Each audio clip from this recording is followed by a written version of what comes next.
দুইটা সিস্টেমে মালাকুল মাউত রূহ কবজ করে।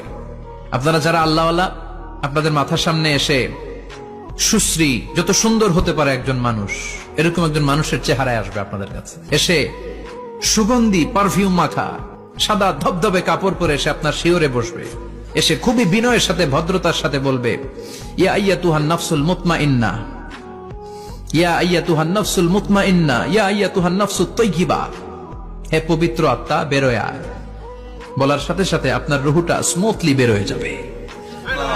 ইয়াতি বিহানুত মিন হানুতিল জান্নাহ, কাফান মিন আকফানিল জান্নাহ, জান্নাতের হানুতে করে কাফনের মধ্যে পেঁচিয়ে আপনার রুহটারে মালাকুল মাউত ইল্লিনে নিয়ে যাবে। আল্লাহ আমাদের সবার নসিবে এই ঘটনা তুমি জারি করে দিও, আমিন। আর যারা ইসলাম মানে নাই, কোরআন মানে নাই, বিশ্ব নবীরে মানে নাই, তাদের সামনে কুৎসিত আকৃতির একটা ভয়ঙ্কর চেহারা নিয়ে আসবে। বিআকবাহি মা ইয়াকুন, হাদিসে এসেছে, যত খারাপ হতে পারে একজন মানুষের চেহারা, যত দুর্গন্ধ যুক্ত হতে পারে একজন মানুষের দেহ, বিদঘুটে ভয়ঙ্কর রাক্ষসে এক চেহারা নিয়ে আসবে। মুমিনের সামনে এসে যেমনি ভদ্রভাবে বসে যায়, সে এরকম আসবে না, সে ত্রাস সৃষ্টি করবে। ডাকাত যখন আপনার অ্যাটাক করে এমন ত্রাস সৃষ্টি করবে, কোপ মেরে আঘাত করে আপনি ভয়ে সব দিয়ে দিবেন। ওনারা দেখলে আপনার পিলে চমকে যাবে। ভয়ঙ্কর দুর্গন্ধযুক্ত কালো একটা ড্রেস পরে আপনার সামনে এসে এমন ত্রাস সৃষ্টি করে বসবে, ওইটা দেখলে অবস্থা খারাপ।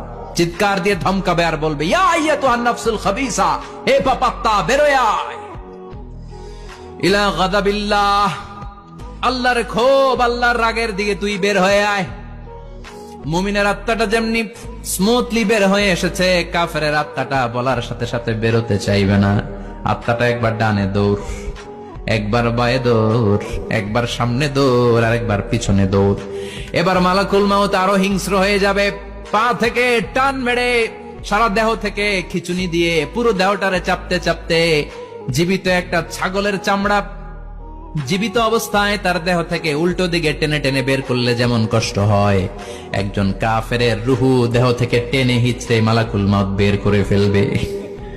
এজন্য আল্লাহর কাছে আমরা চাই, ঈমানের পথে অবিচল থেকে আমার মরণ যেন হয়। প্রতিদিন পড়বেন এটা, এটা দোয়া। ঈমানের পথে থেকে যেন আমাদের মৃত্যু হয়। পড়েন আমিন।